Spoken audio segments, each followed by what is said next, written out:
40 years ago when I bought this chicken sandwich, I split it in half because after converting what it cost in the Malaysian ringgit to US dollar, I realized I can only afford half of it. It was in that moment that I think it hit her and hit all of us, how far she's come, right? And the sacrifices that she made, the leap of faith that she took, the courage she took to move to another country super far away. For that reason, that's exactly what HeirLight's about.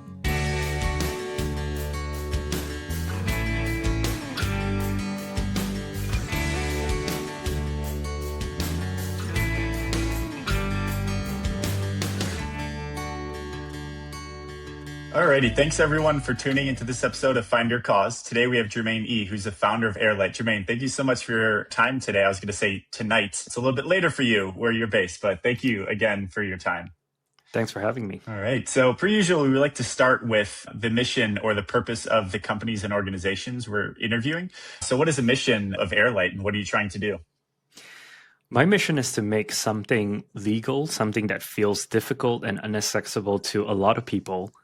In this case, estate planning. I want to democratize it. I want to make it feel doable for most people. Awesome. I have a lot of questions on that. Before we do, why you? Why is this something that you have taken up as a huge time commitment and life commitment? Yeah, the truth is I am definitely not a lawyer. I'm not someone who really enjoys talking about things that are, lots of words, and I don't like numbers. I don't, all the semantic stuff. But why me? Because I was given this mission by my mother, and we can kind of go back to that story later on. But essentially, I've been a founder 6 times now, and I've always just followed whatever I'm curious about. And for me, in the beginning, in my early 20s, it's everything that was like exciting in the world. Snapchat had just came out. I wanted to work on augmented reality. And as I'm in my 30s now, one thing that I often tell myself is it's not about how successful I am. It's about how successful at the thing that I choose to do, right? It's not how good you play the game. It's what game you choose to play. And in that sense, I think that HeirLight is the embodiment of who I am as a person, what I care about. And I really care about how people spend their time, how people treat the people they love, how to stay present, and how to live life to the fullest. And I think if I had to productize that entire thing, that's HeirLight. Yeah. And you mentioned your mother. What is the significance of your mom in kind of the inception and the motivation? Yeah. So sometime during COVID, I decided I wanted to live next to my parents and work next to them. The idea came about because I was living in New York at the time and I was able to fly home anytime that I wanted to. So every time I missed my family, I would just hop on a 6-hour flight and go back to LA, hang out with them, and go back to New York. During COVID was the first time probably ever that there was a constraint because I didn't want to bring this virus to them. And I wasn't sure, in 2020, we weren't sure how things were passed on and if quarantine worked, if masks worked. So we played it safe and we stayed away for whatever felt safe. It was the first time that I felt that I couldn't just pick up my bags and go see my family.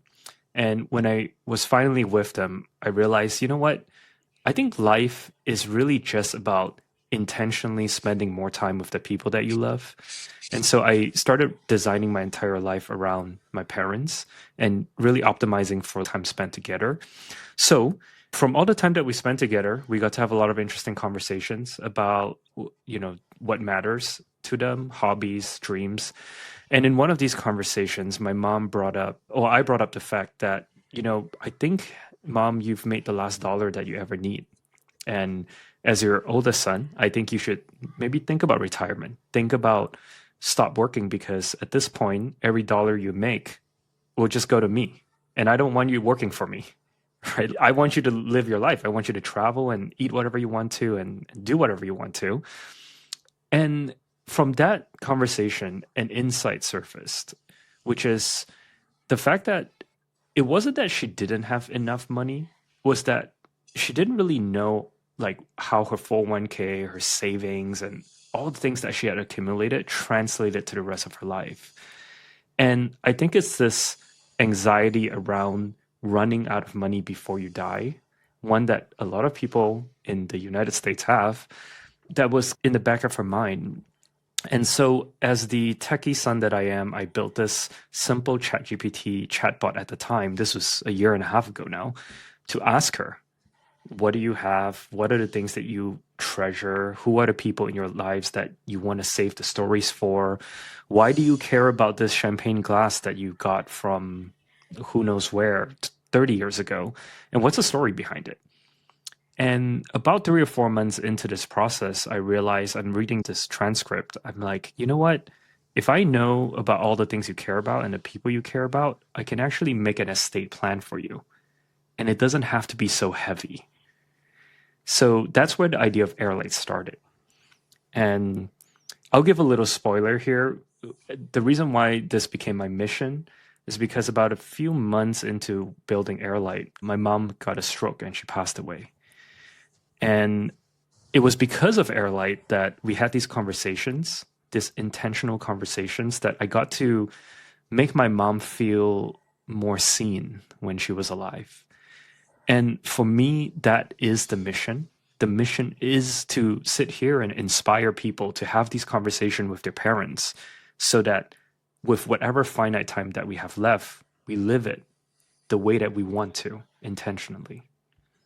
Yeah. And it sounds like one thing that you also gave her is meaning for the time she had historically spent, the things that the work that she did, the items that you said she had that maybe had more meaning than you thought, and to keep those alive. And so like all of the hard work and life leading up to that point, it sounds like you provided a way for her, like you said, to feel seen and to feel like everything she did mattered, and to feel, good and even better about your life and the choices you made leading up to that. So yeah, that's amazing. Did you see any of that? Was she able to share some of her experiences leading up to that before she passed away? Yeah, so one of the things that she really wanted to do was to go back to Oklahoma. And the reason why I say go back is because 40 years ago, she arrived to the United States, to Oklahoma, of all places. And, in the late 70s in Oklahoma, there weren't that many Asians. So she was this tiny Asian girl that came from Malaysia, a country most people have never heard of. And not from the capital, from like a small town, a tin mining village up north in Malaysia, to Wow. Oklahoma, where the only thing she knew about the US was music and Hollywood, right? Everything on TV. So I always knew that she was a bit nostalgic for her time because she wanted to see how far she had come and how her life has evolved. But I didn't really know how important it was to her until this experience, these conversations that we had. So last May, about a year and 2 months ago, as the time of this recording, my father, my mom, and my younger brother and I, we drove across Oklahoma. We went Wow. back to the place that she started. We went to look for the restaurants that she worked at, the first few apartments that they're no longer there. They're demolished. It's been 40 years. And one of the highlights of the trip, and there's a video on YouTube about this, was we went back to the first meal she ever had in the United States. She remembered that? That's amazing. Yeah. Not only did she remember it, it was still in the same location because it's a remodeled Burger King.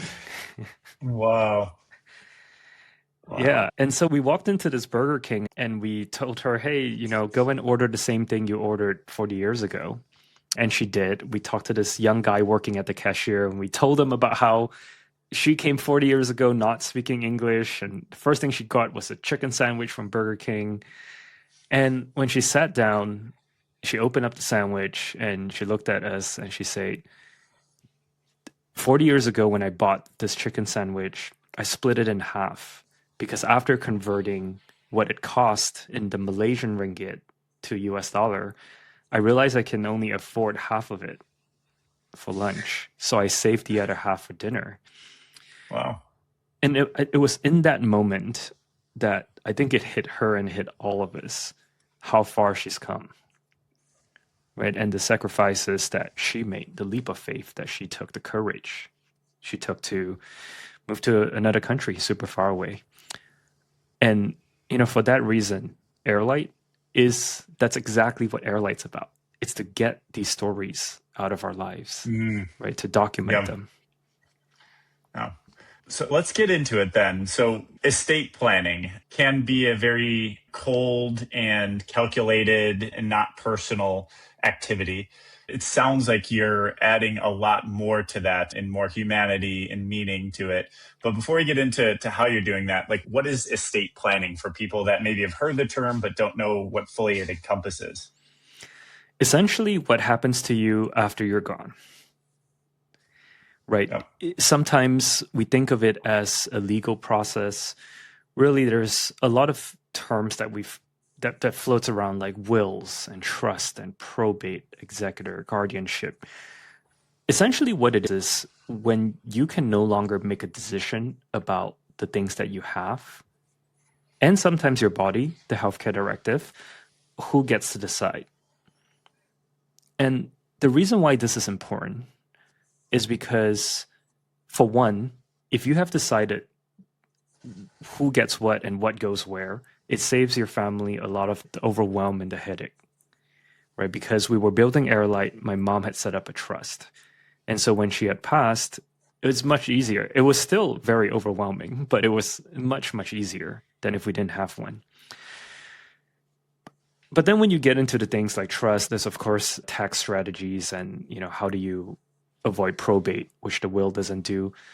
If you're listening to this and you understand these words out of my mouth, you're probably a lot further along in the process, because the statistics is that 70% of Americans don't have an estate plan. What are some of the most common components of an estate plan that you start with and evolve to?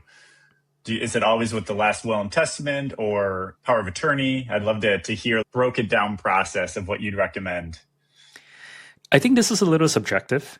So generally, the core documents are the last will and testament, that essentially is a decision put into a legal document to tell the courts where does everything go. But arguably, while you're alive, one of the most important things is a advanced healthcare directive, or in some states, simply a healthcare directive. And essentially, this document is who gets to decide what happens to your body or what medical procedures someone will go through if they cannot make their decisions. So I'll give a very clear example here. So my mom, when she got a stroke, she was in a coma for 8 days.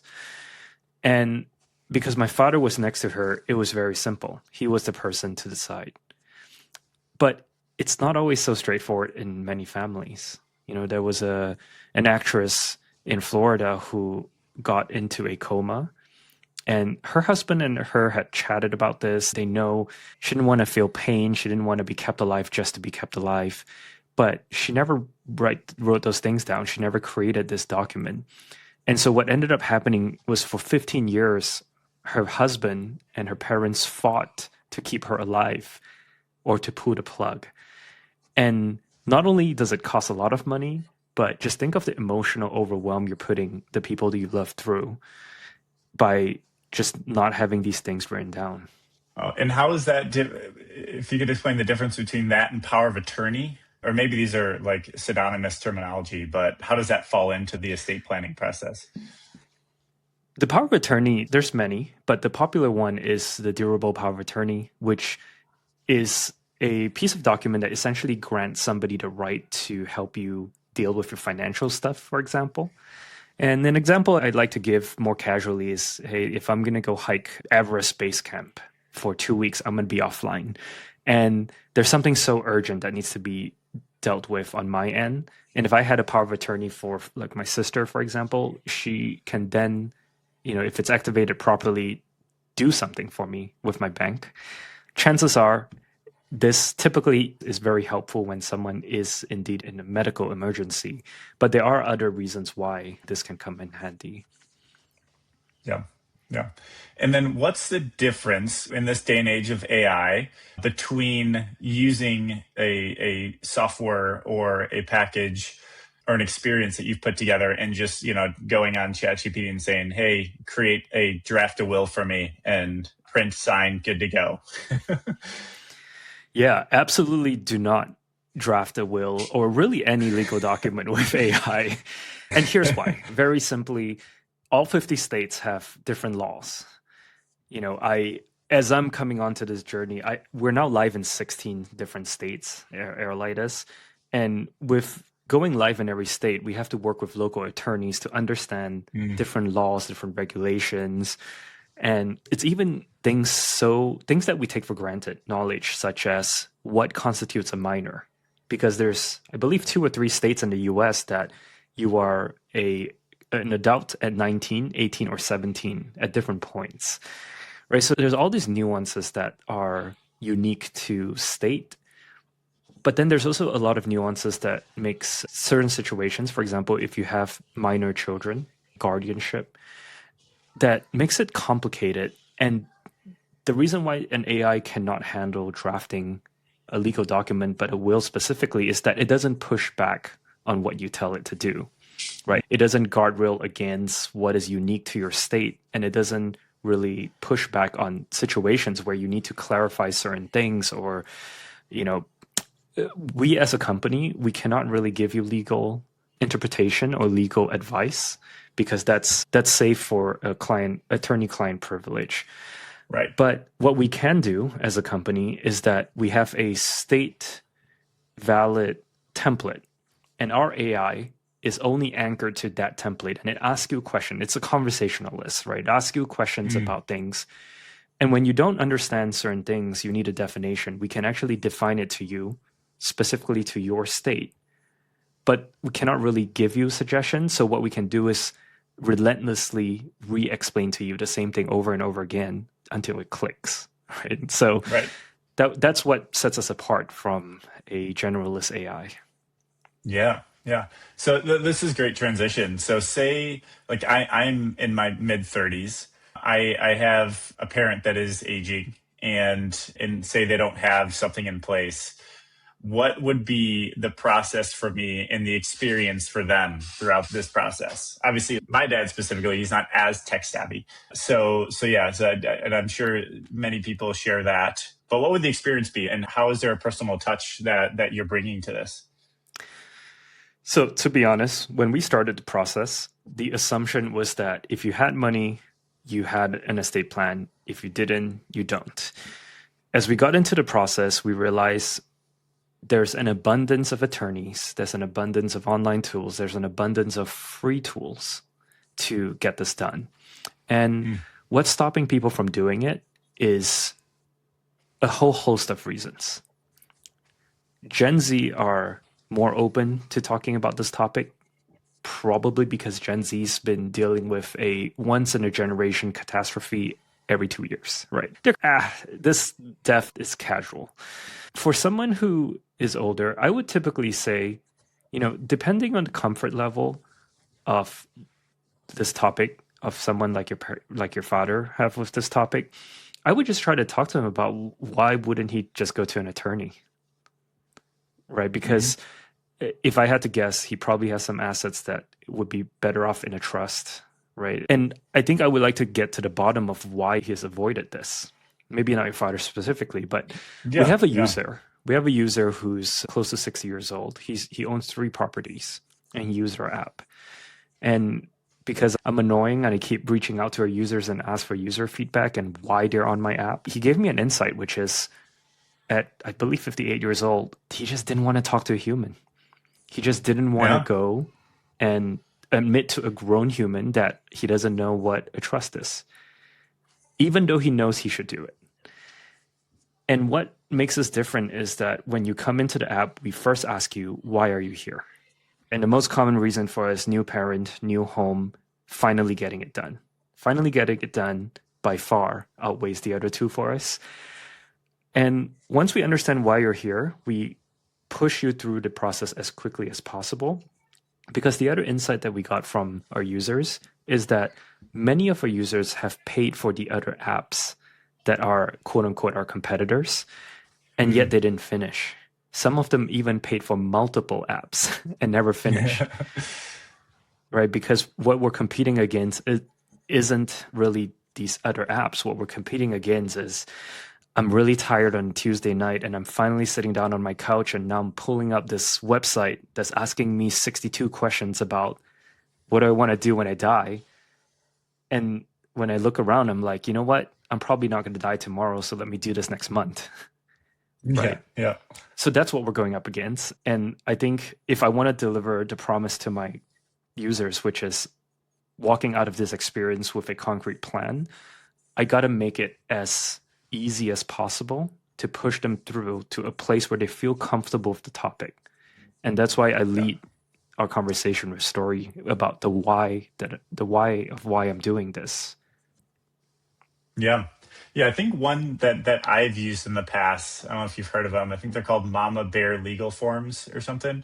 And it was, there was no real chat interface whatsoever. It was just a long form, which is fine. It didn't seem like that complex of a process, but it was definitely a ton of questions. But yeah, what you mentioned of being able to talk about with your mom when you were having these conversations, yeah, that process did not at all pull any of that out. It was very, black and white, and yeah, it was inexpensive, of course, because I didn't interact with a human being. It was more like a pre-populated form. But yeah, I did it, but I feel like we missed something. That's in my gut is telling me that there's something that we missed doing that. But I don't know if you've had experience or know much about that and what the differences are. But yeah, that was my experience. Yeah, we all of these online services, including mine, we face the ultimate question is, when our users get to the end of the process, do they feel like they can trust the outcome of the product? Mm. And it is something that we constantly change, and it depends on when you try our app. It may look different. We're actually looking to revamp something for new parents. We're Mhm. really taking a deep look at how guardianship is, and because we realize a lot of our users are young parents, and when you're a young parent and God forbid something happens, you don't really want your 17, 18-year-old child to inherit your entire property on the day Mm. that they turn 18. And so there's a lot of things in there. So it is a complicated process, and we are walking a fine line of, user experience versus the reality of turning something so dry and so boring into something that Yeah. really matters. Yeah, and feels like it's aligned to your hopes and dreams and goals and plans. Because, yeah, we did it as well. We're young parents. We have a 3 and a 4-year-old. And I think the first time that my wife and I went on an international trip when we had kids without the kids was when we set up our own living will and testament. Because they're like, I don't know, very unlikely that anything's going to happen. But in the event it is, yeah, we needed something in place ready to go if worst came to worst. So yeah, absolutely. I think that's great, a great target because I'm sure a lot of people feel the same way. Yeah. Yeah, one thing we're looking to build out now, and we just started 2 weeks ago, is we think about our users. They come in, they're thinking about this process, and sure, you export the document, you sign it, but then you think, okay, how do I store it? So we built out a Dropbox-ish system. And then we're thinking, all right, notarization. So we've Hmm. essentially now curated an ecosystem of services that the bar is that all of them have to have interacted with me personally. So I Mm. think I've probably had interacted with about 60 notaries now and about 100 hospice palliative cares. But the Yeah. goal is to build out this ecosystem where, in the world of AI that we're moving into, there's deep fakes that are coming, there's fake UGC content every day. And the only thing we have left is trust, right? And I'm hoping to build out this directory of even nonprofits, for example. If we can collect a group of nonprofits that all care about certain cause, and there's a company that does that for free. It's called Free Will, a free promo for Mm. them. But they do it so good. And I really got inspired by them to say, hey, probably a lot of my users care about some causes that they want to contribute to. And Hmm. when they have this clarity to do so, I would like to empower them to do that as well in their estate plan. And so we're Yeah. building out this ecosystem to make it easy for a user to genuinely live that life fully, even while they're alive. Yeah. Wow. That's so interesting. I want to connect with you offline about that because I have some ideas. Okay. So for HeirLight, talk to me about the evolution, like when y'all started, which was pretty recently, and how you've evolved to date and where you hope to see it in the next X amount of years. It's been about a year now, so when we started, we thought, okay, we want to help people organize their life so that they have clarity as to where they are today. We want to inspire them to choose to figure out what is enough in their lifetime. Because once you know where you are today, once you know what is enough, you can figure out how to live intentionally to get there. And then with my mom's passing, I realized, gosh, this whole topic is overwhelming. There's so much. And I'm 34 and I cared a lot about my aging parents. My dad's still pretty young. My mom was 62 when she passed, and my dad's 63. But I'm thinking about how does their quality of life stay high and experience life as they go older. And that was the direction that I was building towards. But now that my mom is not here, it also gave me a lot of inspiration to help really the whole ecosystem of people who are approaching this topic, acknowledging that someday they'll not be here. You know, how can we support them? So that's very abstract, but a very specific idea, for example, is, you know, there's seasons of our lives. I'm in a season of my life that I am traveling a lot because one day I hope to have kids soon. And I know I won't be traveling as much. So I think there's the season of my father's life where he's, you know, in his 60s now and he wants to do certain things. And I want to maybe create, for example, a bucket list agency where I can ask my user, maybe someone like my father, to say, what was your hobby when you were 18? And is it possible for me to help you relive that hobby? 60-year-old. You know, maybe it's skydiving at 62 is okay, but maybe 82 isn't okay, right? There's some equation as to when we can do things to live life to the fullest. So that's the direction we're going. I'm not honestly sure how it's going to play out, just because I still got to get to 50 states first for our estate plan. And it's very expensive. My legal bills are very expensive. Yes. But that's the direction we're going towards. Wow. That's amazing. So looking at the future, the goal is to get all 50 states and then use this estate planning process to maybe uncover things that could maybe lead to people being even happier during the last X amount of years, what have you. Even me, a young person, based on statistics, I shouldn't pass away anytime soon due to old age, but I would probably also get value from doing that activity as well as people that are older. But just using this whole process as a way to unlock some of those things is really interesting. I think this living life to the fullest thing is so hard to sell, right? It's easier to sell a tangible thing where there's a legal document, a product at the end. If I can, I would just honestly, I really want to do this. And I think there's a lot of apps out there that are trying, which is like your one place where you have your whole life, right? And it's a lot of data, it's a lot of banking connections and things like that, a lot of APIs. Yes. But I'm looking at it from an angle of I forgot who said this quote, but we all have two lives. The first one is the day we're born, and the second one is the day that we find out why we're here, right? And I think if I can somehow unlock the second day that we're born, the second version of that, for most people, that's generally our mission right now. Yeah. And I feel like the estate planning process is one of those moments where you do have pretty deep self-reflection on things. So I think naturally that could be a good environment in which to ask some of the questions that could unlock that. So totally. And I totally get what you mean of you would love to have the app just do that, but it's very hard to measure level of happiness in life. It's hard to measure that. But having that document, that last will or the estate plan in place, and then using those personal questions that a lot of times are asked during the estate planning process to unlock how to make people happier during their second lives is a great trajectory and inspiring. So, wow. Awesome. Wow. People that are maybe wanting to start this process or have started it already, but maybe paused it or haven't at all and want to get it kicked off, what's the process or what would you advise them to do? If you're listening to this and you're suddenly motivated to do this, you're welcome. But also, deaf is a very abstract thing. And I think abstract things are easy for us to put off, right? When we get busy, we just think, all right, I'll do it some other time. So instead of thinking of this entire process as deaf, as this abstract thing that's hopefully not going to happen anytime soon, flip that around and think of the people that really matters.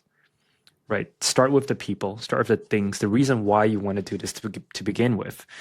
One of our users that I finally got to sit down with told me that for the first time in her life, she sat down with herself and wrote her husband a letter for the deathbed.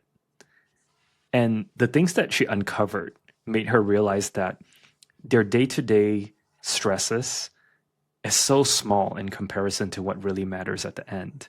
And that reflection, the fact that she paused and, in our app reflected on this brought so much value to her that made me realize that's what we need to focus on. That actually uncovered a pattern of all our users coming in, not starting with an item to protect, but rather a person. So if you're thinking about this process, start with the people, right? Write down a list of names that people you care about first, and really write down why you even feel motivated in this very moment to do this, so that when things do get busy, you kind of look back at this and be like, all right, I remember why I wanted to do this in the first place, right? And your avenues are, we talked about this, there's unlimited lawyers out there, there's HeirLight, there's also free forms out there that's usable. And, if you're like my best friend, you need a checklist. There are some tools that are better for you. We have a checklist as well. But if you're a conversationalist and you just want to have conversation, then give HeirLight a try. Yeah.